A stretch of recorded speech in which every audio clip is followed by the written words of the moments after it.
own body's needs, which change every day.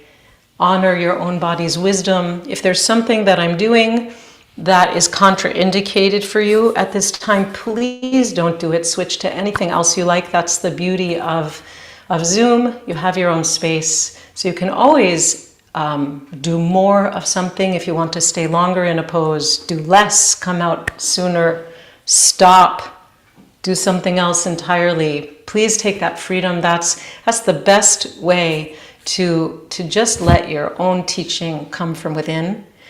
Minna turned 90, September 7th. Yom Huledet Sameach ad 120 bis 120. That's so great. You should continue to have good health. What an inspiration to have you in our class together. So no announcements today from the Institute, I don't think, although I do want to say check out the Torah study for the year. 2 threads we have that you can read and work in Chavruta. And also please do check out my retreat, December 4 to 7 at Kripalu, Thursday night to Sunday, sharing Shabbat and sharing community and so much movement. It's really open to movers of all levels, so please check that out. We'll put that into the chat. Okay, my friends, with that, and in honor of Minna's 90th birthday, let us begin. We're going to start with a little warming up, and what I'd like to do is begin on quadruped, on all fours. And if that is not comfortable for your body, by all means, take this in the chair. You can also place the blanket under your shins for more support if you'd like. And you can always stop and just roll your wrists a little and come back if that works, again, or take the chair. So, my friends, quadruped, wrists are directly under the shoulders and the knees are directly under the hips. And find that neutral alignment of your spine. Draw your navel lightly towards your spine, support through the core, and also feel that your neck and head are part of spine, are connected. So we're really in one line here. Find that neutrality and the width across your collarbones, just to land here. And feel the weight of your knees, the tops of the feet to the ground. And in the wrists, in the hands, spread the fingers, but really lift the weight out of the wrists and a little bit externally rotate the forearms so you feel a support and a lift here. Let's begin with cat and cow, and we're going to begin actually by exhaling and curling. Get out all the air, really lift, dome the mid-back, and then inhale, lengthen the spine, begin to arch, sitting bones turn up, collarbones widen, gaze comes forward, and then exhale and curl. You can take this in your own breath. You don't have to follow me exactly, of course. As you curl, just a real nice C curve. Let the tailbone and the crown come down. And as you inhale, lengthen, drop the belly, open. So just take this in your own breath a few times, back and forth, arching and curling. Beginning to connect breath to movement. And just starting to wake up the spine, wake up the body. So if you're sitting in the chair, you're rooting through the sitting bones and taking the same movement, arching and curling. And then come back to neutral, and for a moment sit it back. Either a child pose or a puppy pose with the bottom in the air and the forehead to the mat. If you're sitting in a chair, widen the knees and lengthen forward. Just take a long lengthening forward, maybe taking the hands towards the floor or forearms to the thighs. Just finding some length for the spine, and if you're in child or puppy, feeling an opening for the low back. See if you can breathe into the pelvic bowl, really deep. See if you can feel the breath expand the back body. the back ribs.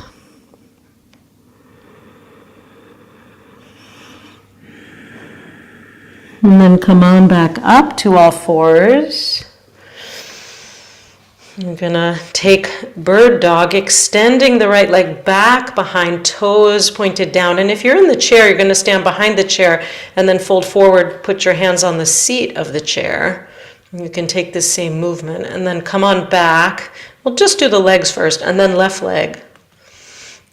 So you're extending back, particularly extend through that inner heel, roll the thigh in just a little so that you know those toes are pointing down, heel is flexed. Engage the core and then come back. And then inhale, right leg back, and now you can add the left arm, palm facing in, hold, and then come on back. And then inhale, it's left leg, right arm. Long line, and then exhale, come down. We'll switch back and forth a couple more times. As you inhale and lift, feel that X across the body from heel to fingertips. Feel that line.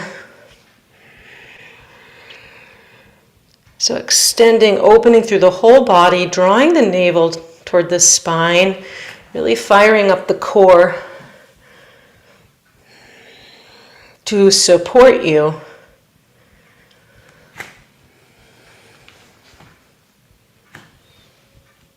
Good, and then come back. You can sit it back for a moment and just stretch out the wrists.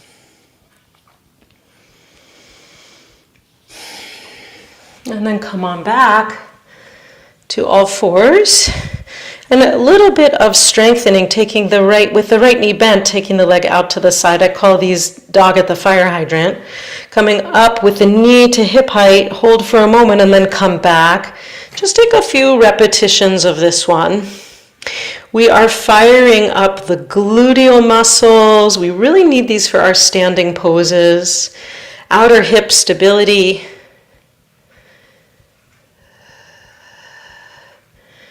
Waking up the adductors and the abductors that bring the leg out and in. So do this until you feel a little bit of heat. Not burning, but just heat. Waking up buttocks, hips, legs. Good, and then pause and take circles. Doesn't matter which way you start, a couple in each direction. Getting that synovial fluid moving. Maybe there's a couple of noises going on in the hip. That's okay, as long as you don't have any pain, of course, tingling, burning, we don't want that. And then come back, and we'll take the other side. So just lifting the knee out to the side and up to hip height, and then lower, back to the midline.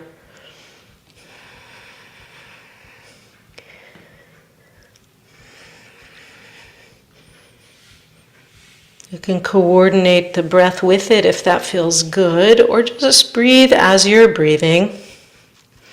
And you might come up and hold for a couple seconds and then come down, or you may be a little more fluid with it. You decide. Notice how it is on the second side. Does one side feel stronger, easier to balance than the other, or do they feel about the same? Just taking note without making any judgment about it. And then coming back to the center line and making circles. Can let the knee guide those circles. And then other direction.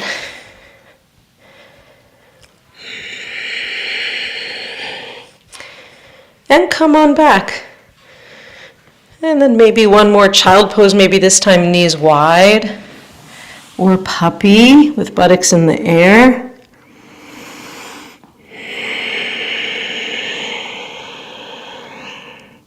You can stay here for a while if you'd like, or you can come on up to sitting. I'm going to just share a little bit of teaching, and then we will continue in movement. And of course, if you'd like to stay in movement through my teaching, that's just fine too. Keep some attention on your body and a bit of attention on my words, that's fine. So today, my friends, the 22nd of Elul, as you well know, 1 week from tonight begins Rosh Hashanah. Unbelievable. And it's really been quite a week, and so I want to ground us, just really take us into our legs, take us into some foundation to hold us. We've been in this wonderful inquiry in our Shofar project for 3 weeks already, and this is week 4.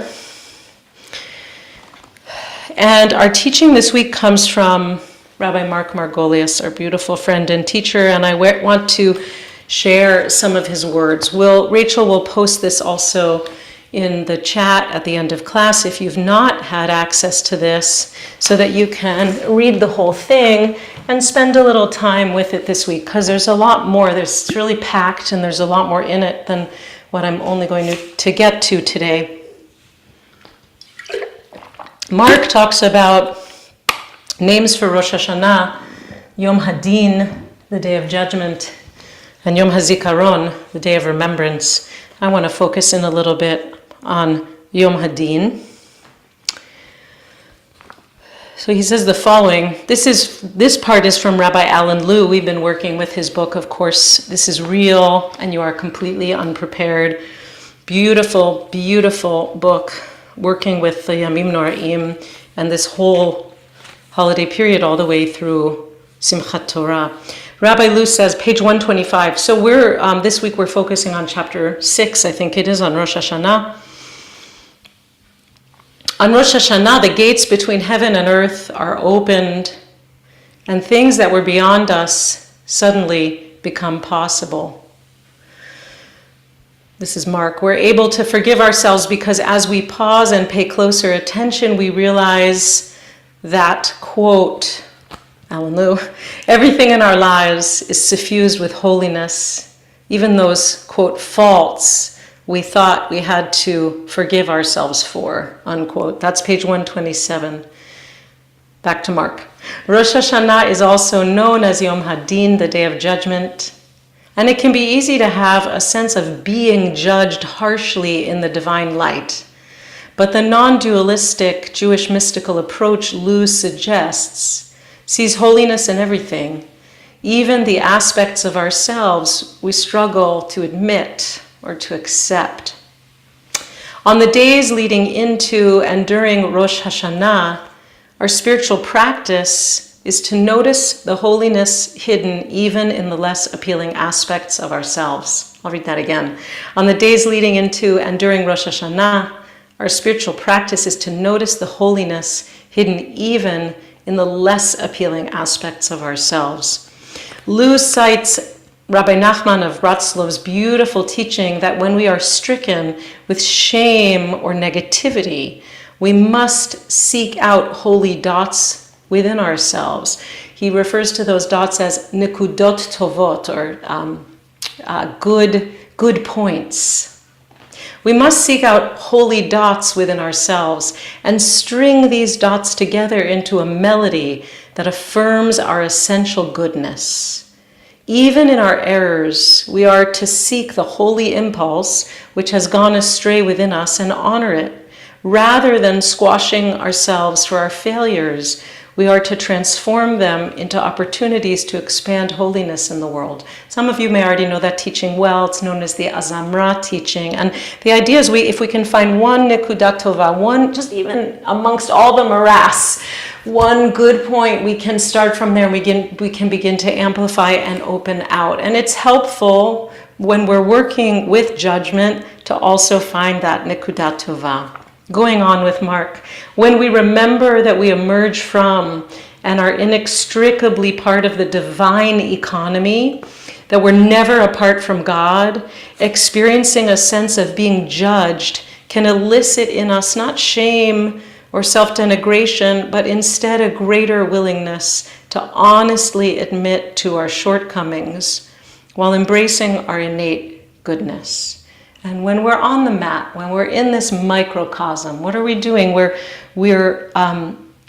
working with grounding ourselves in a non-judgmental awareness. We're really teaching ourselves every time we practice to notice without judgment, to see clearly, okay, I need to balance out this way, I need to get stronger over here, and not to receive it harshly, but as an opening to it, as he says, to honestly admit the shortcomings so that we can work on them.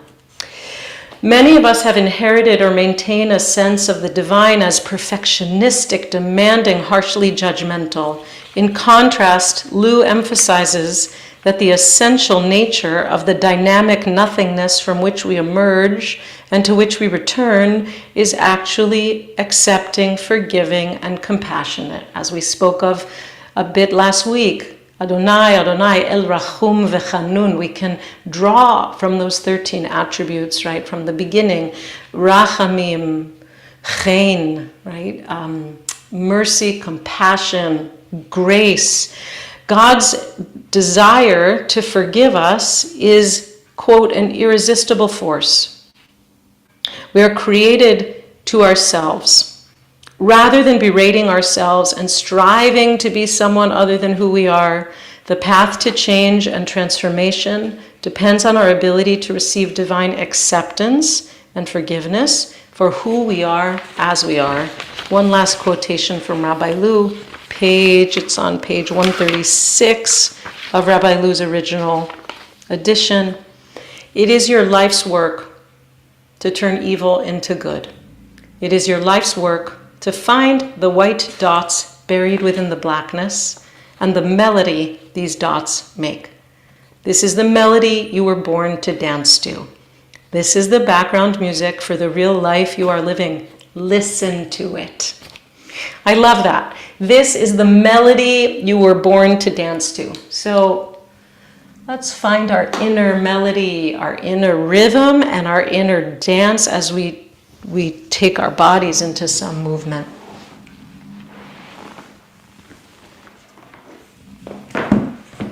Okay, let's start with low lunge. Let's bring the right foot forward. You can keep some blanket under your left knee if you like, and if you'd like to prop up with blocks, go for it. The right knee doesn't come past the ankle, so arrange yourself accordingly and just let the hips shift a little forward and back. Or you can come forward and stay, just starting to open up hip flexors, quads. Take that right arm and circle it, coming forward and up and around. And you can take your gaze with it if you'd like. And if you have limited mobility in the shoulder, maybe you'll bend the elbow or even just take a shoulder shrug as you come around. Good, and then pause there, and we're going to build it to high lunge, tucking the back toes, lifting the knee, sending the heel back, evenly inner heel, outer heel.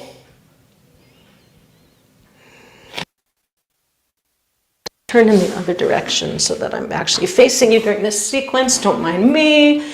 As I said, okay, start to build, hands to the thigh. Come on up, hands to hips. And then if you'd like, arms up overhead, palms facing each other, finding this high lunge. Be anywhere you like, right? You can keep the back knee really nice and bent like I'm doing now, and just really work on taking the tailbone down, pelvis heavy, or you can straighten through the legs, sending that back heel back. And then from this high lunge, open out, warrior two. So you're on your right side, and maybe I'm mirroring you today, not probably. So find warrior two, and feel that this pose really emanates from the center out into 5 points, down through the legs, out through the arms, and up through the head. And then straighten through the front leg. We're going to come into triangle pose. Shift the hips to the left Extend out and then just take the right arm down the right leg.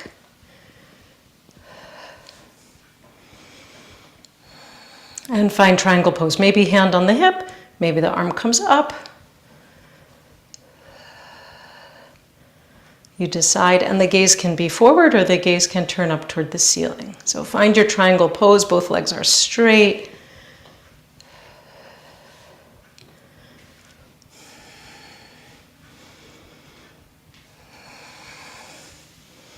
And then come on up to standing. And we're going to come back down and just build that sequence on the other side. So, right foot was forward. And now we take left leg forward.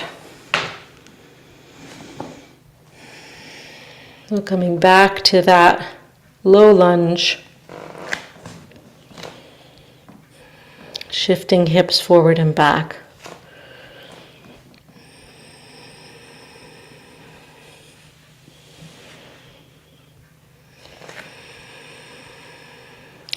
And then tuck the back toes and lift the back knee.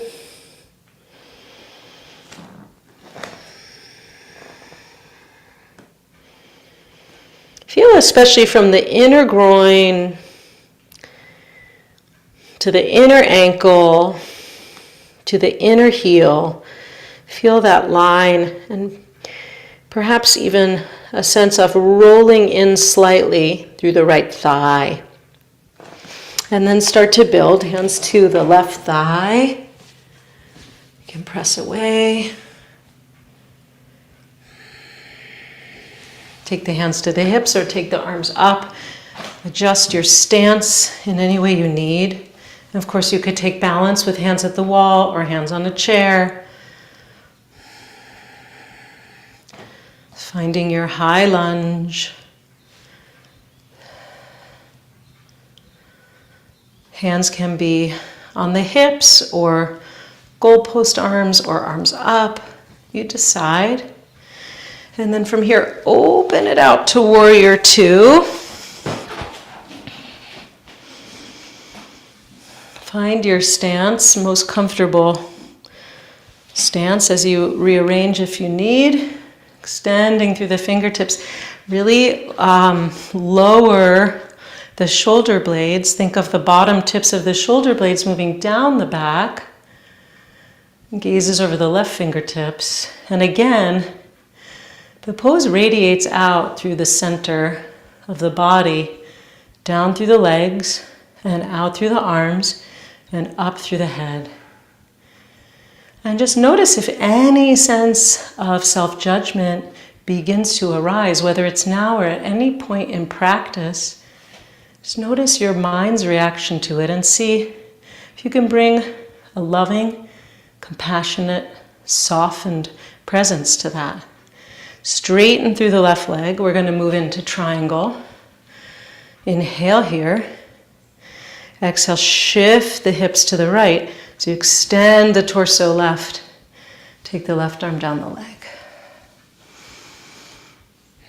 So find your foundation grounding down through the four corners of each foot, down through the legs, hips to the legs to the feet, inner and outer heel, mound of the big toe over to the mound of the little toe. Maybe the top arm comes up and maybe the gaze comes up toward the ceiling. Again, as always, you decide.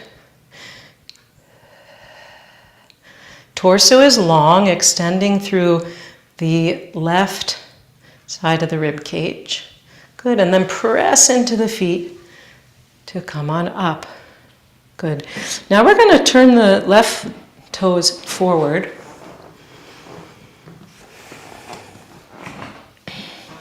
So, legs nice and wide, toes on both feet, pointing forward or even a little bit inward. We're going to take a wide leg forward fold. So you may want blocks or chair to catch your hands as you come. So first thing, hands to the hips. And again, ground through those four corners of the feet. Inner heel, outer heel, big toe, over to the little toe. This is the melody you were born to dance to, right? So let's find the dance of this wide leg forward fold. Inhaling, lift the heart, squeeze the shoulder blades toward each other and lift the sternum. And then exhale, lengthen and come forward. Place the hands. Legs are straight. Good, and then if you want to go into a full fold, taking the head down towards the floor, maybe the crown of the head comes to the floor, or crown of the head to a block, or perhaps you're just working with your legs. It's a strong pose for the whole leg, calves, inner lines of the legs. Good. See if you can take your pubic bone, draw it back. This is really an imagination thing. Drawing the pubic bone back in space, right? Because it's very subtle. And as you do that, you could think of lengthening your tailbone as well. Feel how the belly begins to become long, a little more hollow, perhaps a little more soft.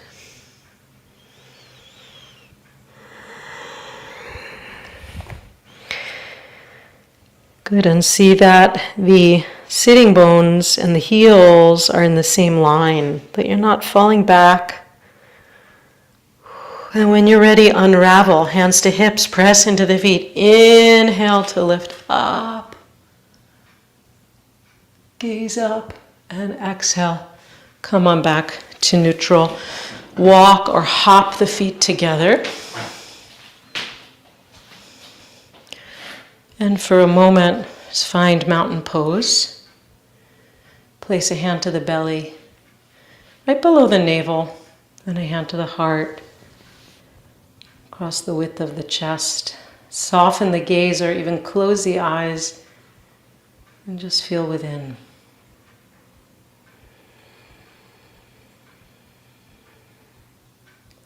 Feel the dance of the breath, the dance of your own life force, chiyut. Maybe that shows up as a vibration or a tingling or a warmth. Just notice and observe what you feel.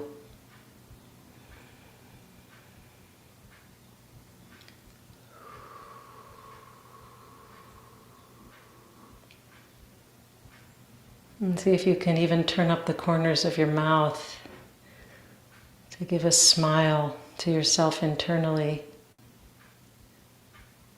This practice of receiving the echo, the resonance of the poses, it's really important for softening our sense of judgment. And really accepting and seeing, knowing, not seeing, knowing, feeling that inner ecosystem of melody. As Reb Nachman puts it. Great, and then open your eyes as you're ready. Grab your blanket and fold it in 2 or maybe even in 3 if you want it to be a little higher, like you can accordion it. And we're gonna take a seat with the legs long. And start with staff pose. Have your strap nearby. So the legs are long. If it's hard to sit all the way up with the pelvis and really be even in the middle of the sitting bones with the legs straight, then you'll want to bend the knees a little bit. You could always put a block or a hand towel, a washcloth under each knee, something like that. Take the palms by the outer hips and just press down slightly as you widen the collarbones and draw the upper arm bones back, and the shoulder blades naturally will squeeze toward one another. So it's not an efforting, it's really just a widening and an opening to the chest And finding a really tall alignment for the spine. This is called staff pose. And if you notice that the hip flexors start to grab on you, just bend the knees, give it a little shake out, and come on back. This is a deceptively challenging pose, actually. So if you're feeling challenged by it, you're in good company. It's really talking to all the places in our body that tend to shorten very easily. The backs of the legs, the hamstrings.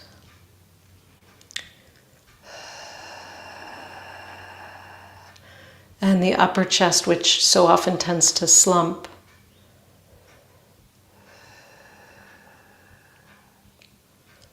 And the hip flexors, which can just be really, really tight. So as you need, just continue to shake it out and return. It's no problem. And then I'm going to ask you to grab your strap if you have it, or PT band, or whatever you've got. Place it around the balls of the feet, across the front arch of the feet there, so that you can press the toes a little bit into the strap even as you pull the strap. If you're arthritic in the fingers or just want a little bit of ease for them, you can wrap this around the hands so that the fingers are easy and you're just holding on to it. And as you're drawing the strap toward you, you're lifting the sternum, lifting the breastbone up. Good. So it's another variation here on staff pose. And then if you'd like, you can work on the forward fold. So as we inhale, we lift up tall. And as we exhale, we can pull on the strap and begin to fold forward. We can do this in stages. Inhaling, lengthening, and exhaling, folding. So maybe use the strap. Maybe the hands come to the outer feet or to the big toes, you decide, right? You can use it any way you like. But the main thing is inhale, lengthen, exhale, fold. And kind of work this way with this dynamic quality of that wave of inhalation, lengthening, and exhaling, folding. To work your way into whatever is your full expression of this forward fold today. Right, so finding the melody of the dance.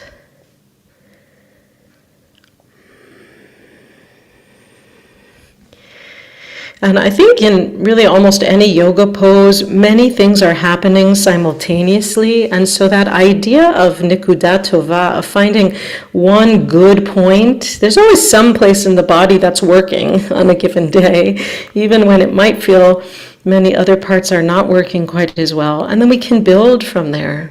Maybe the breath is flowing really nicely, or maybe your hamstrings are nice and open today, or. You could find kind of what's going well and focus on that place of alignment, and then maybe move to something that's a little more constricted, restricted, a little more challenging. But we start by noticing what's good. And then as you're ready, come on up. And from here, we'll bend the right knee and place the sole of the foot to the floor. Take the hands to the shin and lift up tall. We're going to take a twist today in this position. So we're going to inhale the left arm up, find length, and then exhale, twist to the right, and then we can place that left hand. It might hold around the knee, at the elbow, or just hold the hand there. The knee might come to the outer right knee, right? You see what works for you. Let the belly twist. It's really good for the abdominal organs. Take the right hand behind you, and we continue in the same vein of this inhalation with the length and exhalation with working our way into the twist. Take the gaze, head, neck with you to whatever extent works best for you.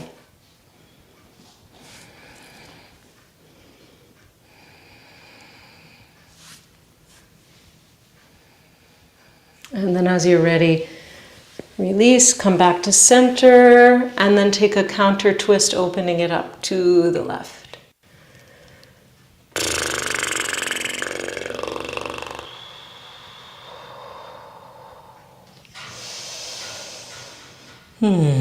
That was a little lip flutter exhalation. You can always feel free to add that in, with or without sound.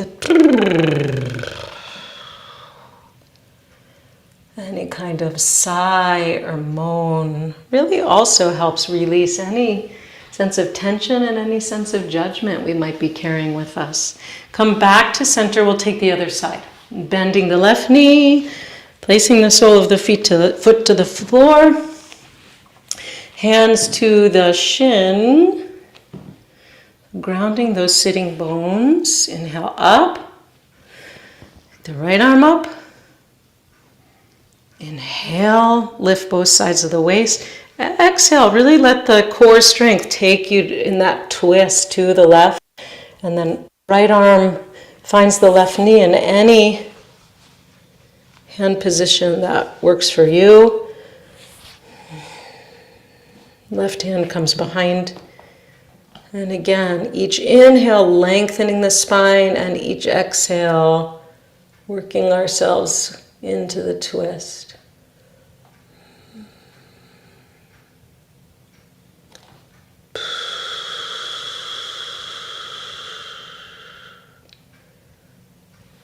And when you're ready, release, come back through center.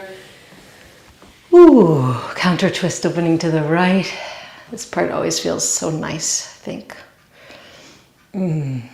Just finding the other direction for a moment, and then come on back. Good. Move everything out of the way. We'll come to the floor for a moment.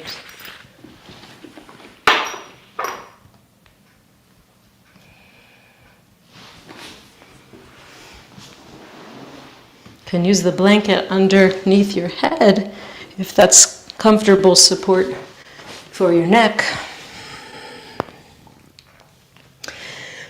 And we'll take a figure 4 stretch, crossing the right ankle over the top of the left thigh, just above the knee. You can leave it right here and just bring right knee in and out, holding it with your right hand, kind of like opening and closing a gate. You could just keep with that if that's comfortable, or you can draw the whole thing in. And either thread your strap behind the left thigh or take your arms through if they reach and clasp behind the left thigh and pull in. And keep a light flex on that right foot. We want to protect the ankle and the knee as we bring this in.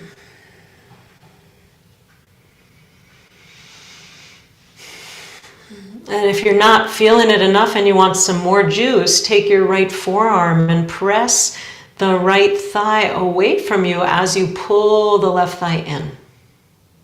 So you kind of get that action of push-pull. It'll give you a little more sensation if you're looking for that.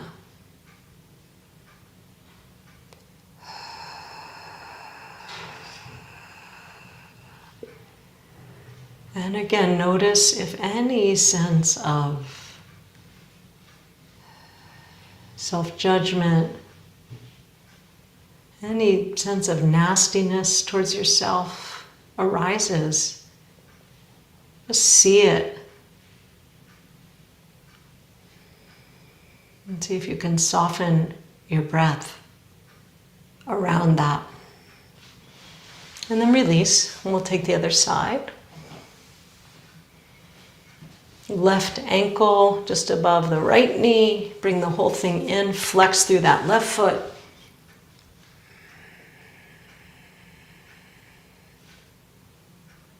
Again, you can thread the strap behind the right thigh if you like, or if the hands will reach and clasp, go for it.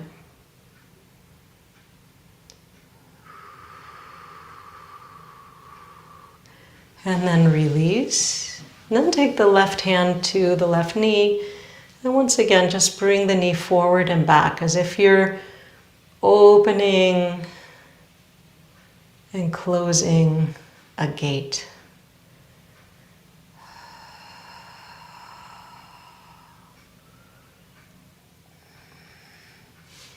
Good, we'll end with a bridge. You could take a baby bridge or a bigger bridge depending on your energy. Lengthen the arms. Take hold of opposite sides of the mat. Draw the heels toward the sitting bones. Inhale, fill the belly.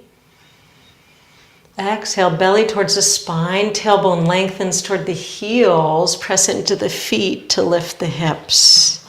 Right? So any size bridge pose you're working with. If you lift the hips up more and you want to roll shoulders under you, clasp hands, send your knuckles forward, all options.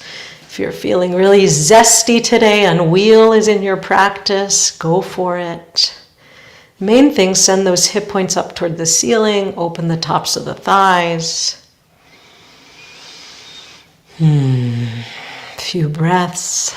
And then as you're ready, vertebra by vertebra, roll it down. Gently, gently placing each vertebra one at a time down toward the floor. And then when you get here, you can let the knees rock side to side or give a hug with the knees or happy baby, anything you'd like. And then just lengthening out the body, coming to stillness. Maybe it's a traditional final pose, which is, as I'm modeling, legs long out to the side, palms facing up, right? Or maybe you would like more something like constructive rest, knees bent, elbows bent. Just taking a couple moments now for silence, letting the nervous system integrate everything that we've done.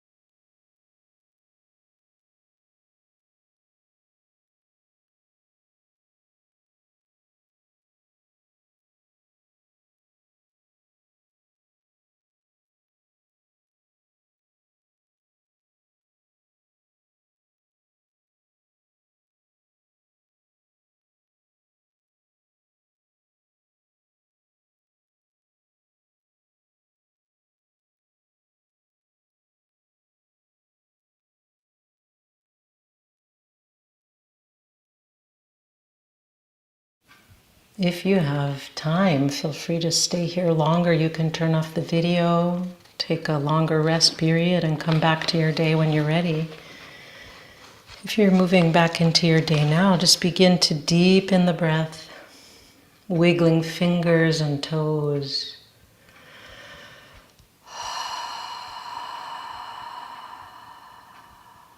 And make your way slowly, take your time up to a comfortable seated position.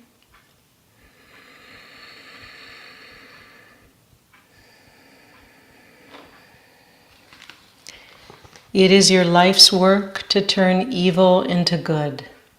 It is your life's work to find the white dots buried within the blackness and the melody these dots make. This is the melody you were born to dance to. This is the background music for the real life you are living. Listen to it. May we all awaken this Rosh Hashanah to goodness.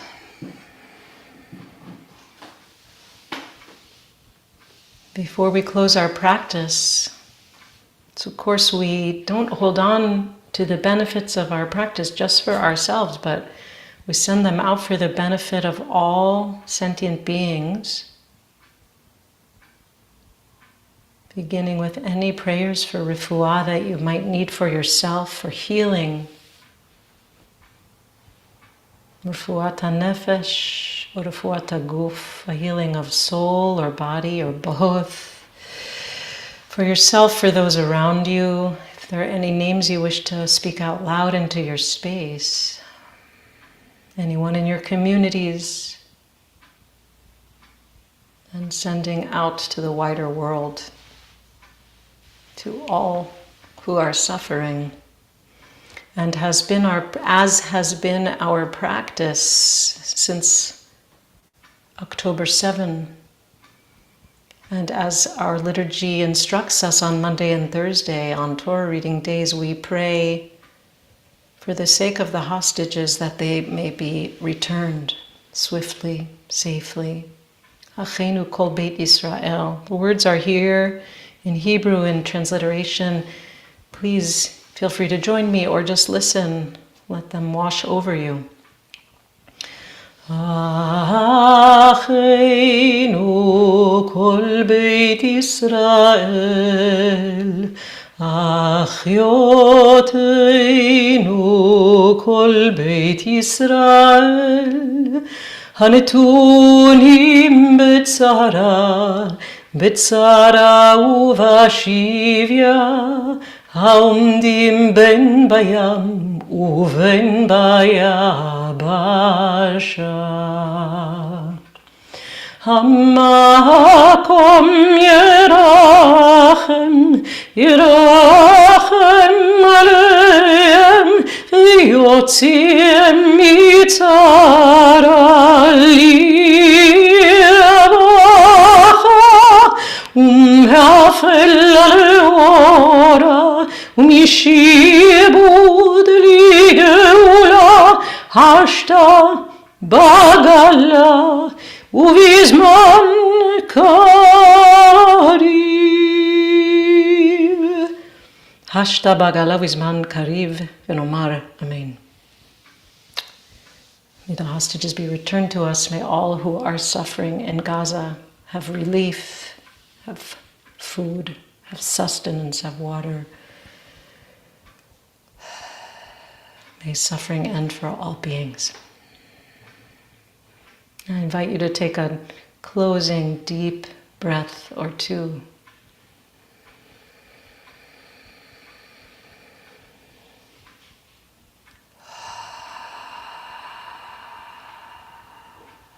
Allow the eyes to open.